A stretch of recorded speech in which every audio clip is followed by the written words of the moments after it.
Hello exams, welcome back to triple T academy. So ನಿಮ್ಮೆಲ್ಲರಿಗೂ ಗೊತ್ತಿದೆ, ನಿಮ್ಮ DCT 2026 ಚಾಯ್ಸ್ ಎಂಟ್ರಿ ಇದು ಆಲ್ರೆಡಿ ಎನೇಬಲ್ ಆಗಿದೆ. ಐ ಹೋಪ್ ಎಷ್ಟೊಂದು ಜನ ಚಾಯ್ಸ್ ಎಂಟ್ರಿನೂ ಸಹ ಮಾಡಿದ್ದೀರಾ. ಈ ಒಂದು ವಿಡಿಯೋದಲ್ಲಿ ನಿಮಗೆ ವೆರಿ ಇಂಪಾರ್ಟೆಂಟ್ ಅಪ್ಡೇಟ್ ಕೊಡೋದಕ್ಕೆ ಬಂದಿದ್ದೀನಿ. ಸೊ KE ಅವರು ಕರ್ನಾಟಕ ಎಕ್ಸಾಮಿನೇಷನ್ಸ್ ಅಥಾರಿಟಿಯಿಂದ ನ್ಯೂ ಸೀಟ್ ಮ್ಯಾಟ್ರಿಕ್ಸ್ ಅನ್ನ ಅಪ್ಡೇಟ್ ಮಾಡಿದ್ದಾರೆ. ಸೊ ಅದು ಯಾರಿಗೆ ಯೂಸ್ಫುಲ್ಲು, ಯಾರು ಅದನ್ನ ಮೈಂಡಲ್ಲಿ ಇಟ್ಕೊಂಡು ನೆಕ್ಸ್ಟ್ ಸ್ಟೆಪ್ನ ತಗೊಬೇಕು, ಅದ್ರ ಕುರಿತಾದಂತೆ ನೋಡೋಣ. ಹಾಗೆ ಎಷ್ಟೊಂದು ಜನ ನನ್ನ ಚಾಯ್ಸ್ ಎಂಟ್ರಿ ಮಾಡಬೇಕಾದ್ರೆ ಸರ್ ನನ್ನ ಲಿಂಕೇ ಓಪನ್ ಆಗ್ತಿಲ್ಲ ಅಂತ ಹೇಳ್ತಿದ್ದಾರೆ. ಸೊ ಯಾವುದಕ್ಕೋಸ್ಕರ ಅದನ್ನು ಸಹ ನೋಡೋಣ. ಹಾಗೇನೆ ಕನ್ಫರ್ಮೇಷನ್ ಸ್ಲಿಪ್ ಹೇಗೆ ಡೌನ್ಲೋಡ್ ಮಾಡ್ಕೊಳ್ಳೋದು, ಜೊತೆಗೆ ಕನ್ಫರ್ಮೇಷನ್ ಸ್ಲಿಪ್ ಅಲ್ಲಿ ವೆರಿ ಇಂಪಾರ್ಟೆಂಟ್ ಆಗಿ ಏನೇನೆಲ್ಲ ಅಬ್ಸರ್ವ್ ಮಾಡಬೇಕು, and then which are the documents that you want to carry while reporting to the colleges. ಜೊತೆಗೆ very important, when is the last date, choice entry ಮಾಡೋದಕ್ಕೆ ಯಾವಾಗ last date, as well as ನಿಮ್ಮ ಕಾಲೇಜಿಗೆ report ಆಗೋದಕ್ಕೆ ಯಾವಾಗ last date, ಇದ್ರ ಕುರಿತಾದಂತೆ complete detail ಈ ವಿಡಿಯೋದಲ್ಲಿ ನೋಡ್ತಾ ಹೋಗೋಣ. So stay tuned, don't forget to subscribe our channel, and then WhatsApp channel link ಅನ್ನ ಡಿಸ್ಕ್ರಿಪ್ಷನ್ ಅಲ್ಲಿ ಕೊಟ್ಟಿರ್ತೀನಿ. Please do join so that complete details ನಿಮಗೆ ಸಿಗ್ತಾ ಹೋಗುತ್ತೆ. So very important, click here. So first ಯಾರೆಲ್ಲ ಸರ್ ಚಾಯ್ಸ್ ಎಂಟ್ರಿ ಮಾಡೋದಕ್ಕೆ ಹೊರಟಿದ್ದೀನಿ ನಾನು, ಬಟ್ ಚಾಯ್ಸ್ ಎಂಟ್ರಿ ಲಿಂಕ್ ನನಗೆ ಇನ್ವ್ಯಾಲಿಡ್ ಅಂತ ಬರ್ತಿದೆ, ಯಾಕೆ ಅಂತ ಕೇಳ್ತಿದ್ದಾರೆ. ಸೊ ಆಸ್ ಐ ಅಬ್ಸರ್ವ್, ಎಷ್ಟೊಂದು ಜನ ಸ್ಟೂಡೆಂಟ್ಸು ಚಾಯ್ಸ್ ಎಂಟ್ರಿ ಅನ್ಕೊಂಡು first round option entry link for working professional, so ಇದ್ರ ಮೇಲೆ ನೀವು ಕ್ಲಿಕ್ ಮಾಡ್ತಿದ್ದೀರಾ. ಸೊ ಇದ್ರ ಮೇಲೆ ನೀವು ಕ್ಲಿಕ್ ಮಾಡಿ ನಿಮ್ಮ ಅಪ್ಲಿಕೇಶನ್ ನಂಬರ್ ಹಾಕಿದ್ರೆ ತಗೊಳ್ಳಲ್ಲ. ವೈ? ಬಿಕಾಸ್ ಇದು ಆಪ್ಷನ್ ಎಂಟ್ರಿ ಮಾಡೋದಕ್ಕೆ ಮಾತ್ರ ಇರೋದು. ಯಾರಿಗೆ? ವರ್ಕಿಂಗ್ ಪ್ರೊಫೆಷನಲ್ ಅವ್ರಿಗೆ ಮಾತ್ರ. ಸೊ ನೀವು ಚಾಯ್ಸ್ ಎಂಟ್ರಿ ಮಾಡಬೇಕಾದ್ರೆ here first round choice entry channel download, fee payment and college confirmations download link, ಇದ್ರ ಮೇಲೆ ಕ್ಲಿಕ್ ಮಾಡಿ ನೀವು ಲಾಗಿನ್ ಕ್ರೆಡೆನ್ಷಿಯಲ್ ಹಾಕಿ ನೀವು ಚಾಯ್ಸ್ ಎಂಟ್ರಿ ಮಾಡಬೇಕಾಗುತ್ತೆ. Very important. ಅಂಡ್ ದೆನ್ ಇನ್ನೂ ಕೆಲವು ಸ್ಟೂಡೆಂಟ್ಸ್ ಇದ್ದಾರೆ, ಸರ್ ನಾನು ಇದೇ ಲಿಂಕ್ ನ ಕ್ಲಿಕ್ ಮಾಡಿದ್ರು ಸಹ ನನಗೆ ಲಾಗಿನ್ ಆಗ್ತಿಲ್ಲ, ಇನ್ವ್ಯಾಲಿಡ್ ಅಂತ ಬರ್ತಿದೆ, ಏನ್ ಮಾಡಬೇಕು? Very simple. Due to high traffic ಇರೋದ್ರಿಂದ ಮೇ ಬಿ ಸರ್ವರ್ ಇಶ್ಯೂಸ್ ಇರುತ್ತೆ ಅಥವಾ ಟೆಕ್ನಿಕಲ್ ಗ್ಲಿಚಸ್ ಇರುತ್ತೆ. So wait some time, refresh ನ ಮಾಡಿ, ನಿಮ್ಮ ಬ್ರೌಸಿಂಗ್ ಹಿಸ್ಟ್ರಿನ ಕ್ಲಿಯರ್ ಮಾಡಿಬಿಟ್ಟು ಟ್ರೈ ಮಾಡಿ, ಅಂಡ್ ದೆನ್ ಬೇರೆ ಬ್ರೌಸರ್ಲು ಟ್ರೈ ಮಾಡಿ. ಏನೂ ಆಗಲಿಲ್ಲ ಅಂದ್ರೆ ಲೇಟ್ ನೈಟ್ ಅಥವಾ ಅರ್ಲಿ ಮಾರ್ನಿಂಗ್ ಟ್ರೈ ಮಾಡಿ. ಇದು ಯಾವುದೂ ಸಹ ವರ್ಕೌಟ್ ಆಗಲಿಲ್ಲ ಅಂದ್ರೆ ನಾಳೆ ಬೆಳಗ್ಗೆ ಇಮಿಡಿಯೇಟ್ ಆಗಿ KEಗೆ ಕಾಂಟ್ಯಾಕ್ಟ್ ಮಾಡಿ, ಬಿಕಾಸ್ ಅವರೇ ಇದಕ್ಕೆ ಸೊಲ್ಯೂಷನ್ಸ್ ಕೊಡಬೇಕಾಗುತ್ತೆ. So this is first one. And then second one, very important ಆಗಿ ಇವಾಗ ಲೇಟೆಸ್ಟ್ ಅಪ್ಡೇಟ್ ನ ಬಿಟ್ಟಿದ್ದಾರೆ. ಏನು ಅಂದ್ರೆ engineering lateral entry first round provisional seat matrix for special category and then for regular students. This is, ಇದ್ರ ಮೇಲೆ click ಮಾಡಿದ್ರೆ ನಿಮಗೆ ಪ್ರೊವಿಷನಲ್ ಸೀಟ್ ಮ್ಯಾಟ್ರಿಕ್ಸ್ ಏನೇನ್ ಇದೆ ಅಂತ ಗೊತ್ತಾಗುತ್ತೆ. ಸೊ ನಾವು here you get the confusions. Sir ನಮ್ದು ಆಲ್ರೆಡಿ ಚಾಯ್ಸ್ ಎಂಟ್ರಿ ಬಂದಿದೆ, ಸೊ ನಾವು what is the use of giving releasing seat matrix? So ಈ ಕ್ವೆಶನ್ಸ್ ನ ಕೇಳ್ಬೋದು. ಇದು ಯಾರಿಗೆ ಯೂಸ್ಫುಲ್ ಆಗುತ್ತೆ ಅಂದ್ರೆ those who are planning to choose choice 2 and then those who are planning to choose choice 3. So choice 2 and choice 3 ಯಾರು apt ಮಾಡೋದಕ್ಕೆ ಹೊರಟಿದ್ದೀರೋ ಅವ್ರಿಗೆ ಈ ಒಂದು ಡಾಕ್ಯುಮೆಂಟ್ ತುಂಬಾ ಇಂಪಾರ್ಟೆಂಟ್ ಆಗ್ತಾ ಹೋಗುತ್ತೆ. ಹೆಂಗೆ ಸರ್ ಇಂಪಾರ್ಟೆಂಟ್ ಆಗ್ತಾ ಹೋಗುತ್ತೆ? ಬಿಕಾಸ್ ಇದರಲ್ಲಿ ಸೀಟ್ ಮ್ಯಾಟ್ರಿಕ್ಸ್ ಅವೈಲೇಬಲ್ ಸೀಟ್ಗಳು ಏನೇನಿದೆ ಕಂಪ್ಲೀಟ್ ಡೀಟೇಲ್ಸ್ ಕೊಟ್ಟಿದ್ದಾರೆ. Here you can see general, Kannada and then rural. So ಇಷ್ಟು ಜನಕ್ಕೂ ಸಹ ಕೊಟ್ಟಿದ್ದಾರೆ. And then branch wise here seat type HK that is Hyderabad Karnataka students, RK that is rest of Karnataka students. So ಇದರಲ್ಲಿ ನೀವು go through ಮಾಡಿದ್ರೆ ನಿಮಗೆ complete idea ಬರುತ್ತೆ available seat ಎಷ್ಟು, ನಿಮ್ಮ ಕಾಲೇಜಲ್ಲಿ ನಿಮ್ಮ ಬ್ರಾಂಚಸ್ಗೆ ಎಷ್ಟು ಸೀಟ್ ಅವೈಲೇಬಲ್ ಇದೆ ನಿಮ್ಮ ಕ್ಯಾಟಗರಿಗೆ, and then what you should want to do next. So ಇದ್ರ ಥಿಂಕ್ ಮಾಡಿ, ಅದಾದ ನಂತರ ಚಾಯ್ಸ್ 2 ಅಥವಾ ಚಾಯ್ಸ್ 3 ಯಾರೆಲ್ಲ ಸೆಲೆಕ್ಟ್ ಮಾಡಬೇಕು ಅನ್ಕೊಂಡಿದ್ದೀರೋ, basis on this you have to think. Why? Because this seat matrix will direct you, will assist you to take further steps. So please be aware, go through this PDF once, analyze completely, thoroughly, and then check take your next step. Choice 3 ಮಾಡಬೇಕಾ, ನಾನು ಸಿಕ್ಕಿರೋ ಕಾಲೇಜಸ್ನ ಬಿಟ್ಬಿಟ್ಟು ಬೇರೆ ಕಾಲೇಜಸ್ಗೆ ಹೋಗ್ಬೇಕಾ ಬೇಡವಾ, ಹೋದ್ರೆ ನನಗೆ seat ಸಿಗುತ್ತಾ, ಇದನ್ನ ಚೆಕ್ ಮಾಡ್ಕೊಳ್ಳಿ. ಚಾಯ್ಸ್ 2 ಥಿಂಕ್ ಮಾಡೋರು, ಚಾಯ್ಸ್ 2 ಸೆಲೆಕ್ಟ್ ಮಾಡಬೇಕು ಅನ್ಕೊಂಡಿರೋರು think twicely. And then many of you were asking, sir choice 2 select ಮಾಡಿದ್ರೆ ಪೇ ಮಾಡಬೇಕು, ಪೇ ಮಾಡಾದ ನಂತರ ನಾನು ಸಹ ಕಾಲೇಜ್ಗೆ ಹೋಗಿ ರಿಪೋರ್ಟ್ ಆಗಬೇಕಾ? ನೋ. ನೀವು ಚಾಯ್ಸ್ 2 ಸೆಲೆಕ್ಟ್ ಮಾಡಿದ್ರೆ ಓನ್ಲಿ ಫೀನ ಪೇ ಮಾಡ್ತೀರಾ, ಕಾಲೇಜ್ಗೆ ರಿಪೋರ್ಟ್ ಆಗೋ ಅವಶ್ಯಕತೆ ಇರೋದಿಲ್ಲ. ವೈ? ಬಿಕಾಸ್ ನಿಮ್ದಿನ್ನೂ ಕಾಲೇಜೇ ಫೈನಲ್ ಆಗಿರೋದಿಲ್ಲ.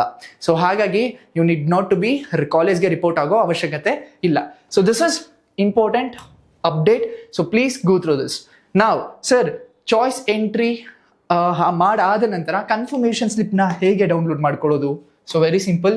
ನಿಮ್ಮ ಪೋರ್ಟಲ್ ಲಾಗಿನ್ ಆದ್ಮೇಲೆ ಅಗೇನ್ ಸೇಮ್ ಪೋರ್ಟಲ್ ಓಪನ್ ಆಗ್ತಾ ಹೋಗುತ್ತೆ ನಿಮಗೆ. ಸೊ ಇಲ್ಲಿ here you can see download confirmation slip. So ಇದ್ರ ಮೇಲೆ ಕ್ಲಿಕ್ ಮಾಡಿದ್ರೆ ನೀವು ಕನ್ಫರ್ಮೇಶನ್ ಸ್ಲಿಪ್ ನ ಡೌನ್ಲೋಡ್ ಆಗುತ್ತೆ. Sir what is the last date to do choice entry ಮಾಡೋದಕ್ಕೆ ಲಾಸ್ಟ್ ಡೇಟ್ ಯಾವಾಗ? ನಾನು ಆಗ್ಲೇ ಹೇಳಿದ್ದೀನಿ 21st of August is the last date. Confirmation slip ನ ಡೌನ್ಲೋಡ್ ಮಾಡ್ಕೊಳ್ಳೋದಕ್ಕೂ 21st of August is the last date. ಇಲ್ಲೇ ಮೆನ್ಷನ್ ಮಾಡಿದ್ದಾರೆ, ಸ್ಪೆಸಿಫಿಕ್ ಆಗಿ ಮೆನ್ಷನ್ ಮಾಡಿದ್ದಾರೆ. ಪ್ಲೀಸ್ 21st of August ಒಳಗಡೆನೆ ಮಾಡಿ. ಸರ್ ಡೇಟ್ ಎಕ್ಸ್ಟೆಂಡ್ ಆಗುತ್ತಾ ಎಷ್ಟೊಂದು ಜನ ಕೇಳ್ತಿದ್ರಿ. So as of now there is no update. So ಹಾಗಾಗಿ KE ಅವ್ರು ಯಾವಾಗ ಏನು ಅಪ್ಡೇಟ್ ಕೊಡ್ತಾರೆ ಎಕ್ಸ್ಪೆಕ್ಟ್ ಮಾಡೋದಕ್ಕಾಗ್ತಿಲ್ಲ. ಸೊ ನೀವು ಆದಷ್ಟು ಬೇಗ ನಿಮ್ಮ ಪ್ರೊಸೀಜರ್ ಏನಿದೆ ಮುಗಿಸ್ಬಿಟ್ಟು ಕಾಲೇಜ್ಗೆ ಹೋಗಿ ರಿಪೋರ್ಟ್ ಮಾಡ್ಕೊಳ್ಳೋದು ಬೆಸ್ಟು. ನಾವು come to the confirmation slip. So once confirmation ಸ್ಲಿಪ್ನ ಡೌನ್ಲೋಡ್ ಆದ ನಂತರ what and all you have to be check. Very important. ನಿಮ್ಮ CET number, candidate name, category name, claimed category ಯಾವುದು, ನಿಮ್ಮ ರ್ಯಾಂಕ್ ಯಾವುದು, ಕಾಲೇಜ್ ಯಾವ್ದು ಸಿಕ್ಕಿದೆ, ಅಲೋಟೆಡ್ ಕೋರ್ಸ್ ಯಾವುದು, ಅಂಡ್ ದೆನ್ ಅಲೋಟೆಡ್ ಕ್ಯಾಟಗರಿ ಯಾವುದು, ಜೊತೆಗೆ ಕೋರ್ಸ್ ಫೀಸು ಸಹ ಇಲ್ಲಿರುತ್ತೆ. And then very important, here you can see, I hope visible ಆಗಿದೆ ಅಂತ ಭಾವಿಸ್ತೀನಿ. S, here you can see KA referral number. So KA referral number ನೀವು ಬ್ಯಾಂಕಲ್ಲಿ ಯಾವ್ದು ಕೊಟ್ಟಿದ್ರಲ್ಲ ಅದು bank referral number. So bank means ನಿಮ್ಮ ಟ್ರಾನ್ಸಾಕ್ಷನ್ಸ್ ID ಗೊತ್ತಾಗುತ್ತೆ. ಇಲ್ಲಿ fee paid date and time ಗೊತ್ತಾಗುತ್ತೆ, ಜೊತೆಗೆ ಎಷ್ಟು ಫೀ ಪೇ ಮಾಡಿದ್ದೀರಾ ಇದನ್ನು ಸಹ ಗೊತ್ತಾಗುತ್ತೆ. ಅಂಡ್ ದೆನ್ ಒಂದು ಸಲ ರೀಡ್ ದಿಸ್ ನೋಟ್ ಕಂಪ್ಲೀಟ್ಲಿ. ಏನು ಹೇಳ್ತಿದೆ, applying for DCET 26 are applying for. So ಇದ್ರ ಅಕಾರ್ಡಿಂಗ್ ಟು ದಿಸ್ ನೋಟ್ ಏನು ಹೇಳ್ತಿದೆ ಅಂದರೆ, ಸೊ ಕಂಪ್ಲೀಟ್ ನಾನು DCET 2026 ಲ್ಯಾಟ್ರಲ್ ಎಂಟ್ರಿದು ಕಂಪ್ಲೀಟ್ ಪ್ರೊಸೀಜರ್ ನಾನು ಅರ್ಥ ಮಾಡಿಕೊಂಡು ಟರ್ಮ್ಸ್ ಆ್ಯಂಡ್ ಕಂಡೀಷನ್ಸ್ನ ನೋಡಿ ನಾನು ಅಪ್ಲೈ ಮಾಡಿದ್ದೀನಿ. And then I am eligible for this course. So ಈ ಕೋರ್ಸಿಗೆ ಬೇಕಾಗಿರೋ ಎಲ್ಲ ರಿಕ್ವೈರ್ಮೆಂಟ್ಸು ನಾನು ಫುಲ್ಫಿಲ್ ಮಾಡ್ತೀನಿ. ಸೊ ಅದರದ್ದು ರಿಕ್ವೈರ್ಮೆಂಟ್ಸಿಗೆ ಸಪೋರ್ಟೆಡ್ ಡಾಕ್ಯುಮೆಂಟ್ಸು ಸಹ ನಾನು ಕೊಡ್ತೀನಿ. ಸೊ ಹಾಗೆ ನೋಟ್ ಹೇಳುತ್ತೆ. ಸೊ ನೀವು ಒಂದ್ಸಲ ಓದಿ. And then here comes very important note. And here you can see this last date for reporting to the colleges ಏನು 21st of August. So 21st of August 26th is the last date according to the confirmation slip. ಹೇಳ್ತಿದೆ 21st of August is the last date to reporting to the colleges. ಯಾರೆಲ್ಲ choice 1 ಅನ್ನ choose ಮಾಡಿದಿರೋ ಅಂತ students, I repeat, ಯಾರೆಲ್ಲ choice 1 ಅನ್ನು choose ಮಾಡಿದಿರೋ ಆ ಸ್ಟೂಡೆಂಟ್ಸ್ಗೆ ಕಾಲೇಜಿಗೆ report ಆಗೋದು 21st is the last date. So ಹಾಗಾಗಿ ಚಾಯ್ಸ್ 1 ಚೂಸ್ ಮಾಡಿರೋರು make a payment, go report to the colleges. And here comes the list, documents list. ಏನೇನು ಬೇಕು, ಯಾರೆಲ್ಲ ಕಾಲೇಜಿಗೆ ರಿಪೋರ್ಟ್ ಆಗ್ತಿದಾರೋ ಚಾಯ್ಸ್ 1 ಸ್ಟೂಡೆಂಟು ಯಾವ್ಯಾವ ಡಾಕ್ಯುಮೆಂಟ್ಸ್ ಕಂಪಲ್ಸರಿ ತೊಗೊಂಡು ಹೋಗ್ಬೇಕು. KA DCET 2026 ಆನ್ಲೈನ್ ಅಪ್ಲಿಕೇಶನ್ಸ್, ನಾನು ಇದು ಆಲ್ರೆಡಿನೂ ಹೇಳಿದ್ದೆ, but still make a note of this. SSLC marks card ಅಥವಾ equivalent certificates, diploma all semester marks card, and then photo identity proof, that is ನಿಮ್ಮ PAN card ಆಗಿರ್ಬೋದು, DL, voter ID, passport, Aadhaar, original xerox copy. ನಾ ಹೇಳಿದ್ದೆ attested ಮಾಡಿ ಇಡಿಸ್ಕೊಳ್ಳಿ ಅಂತ. So attestation ಸಹ ತಗೊಂಡೋಗಿ, it will be helpful. Next, candidate study certificate including SSLC and diploma, and then combined to single PDF or rural certificate. Claim ಮಾಡಿರೋ rural ಸರ್ಟಿಫಿಕೇಟ್ನ ತಗೊಂಡು ಹೋಗ್ಬೋದು, ಕನ್ನಡ ಮೀಡಿಯಂ ಸರ್ಟಿಫಿಕೇಟು ಅಥವಾ 371J NCC certificate if applicable only. So ನೀವೇನಾದ್ರೂ special category claim ಮಾಡಿದ್ರೆ all the supported special category documents ತಗೊಂಡು ಹೋಗ್ಬೇಕಾಗುತ್ತೆ. Next, DCET 2026 admission ticket. ನಾನು ಆಗಲೇ ಹೇಳಿದ್ದೆ, ಅಡ್ಮಿಷನ್ ಟಿಕೆಟ್ ಆಗಲಿ, ನಿಮ್ಮ OMR ಶೀಟ್ ಕಾರ್ಬನ್ ಕಾಪಿ ಆಗಲಿ ಮಿಸ್ ಮಾಡ್ಕೊಂಬಿಡಿ ಅಂಟಿಲ್ ಅನ್ಲೆಸ್ ನೀವು ಇಂಜಿನಿಯರಿಂಗ್ ಕಾಲೇಜ್ಗೆ ಜಾಯ್ನ್ ಆಗೋವರೆಗೂ ಅಂತ. ಸೊ ನಿಮ್ಮ ಅಡ್ಮಿಷನ್ ಟಿಕೆಟು ಸಹ ನೀವು ತಗೊಂಡು ಹೋಗ್ಬೇಕಾಗತ್ತೆ. Next, yes, income certificate. So income certificate ತಗೊಂಡು ಹೋಗ್ಬೇಕಾಗತ್ತೆ, issued by the concern tahsildar of Karnataka for SC/ST category candidates to become eligible for tuition fee reimbursement. So ನೀವು ಇನ್ಕಮ್ ಅಂಡ್ ಕ್ಯಾಸ್ಟ್ ಸರ್ಟಿಫಿಕೇಟು ಸಹ ತಗೊಂಡು ಹೋಗ್ಬೇಕಾಗತ್ತೆ. These are the very very important documents that you need to carry while reporting to your colleges.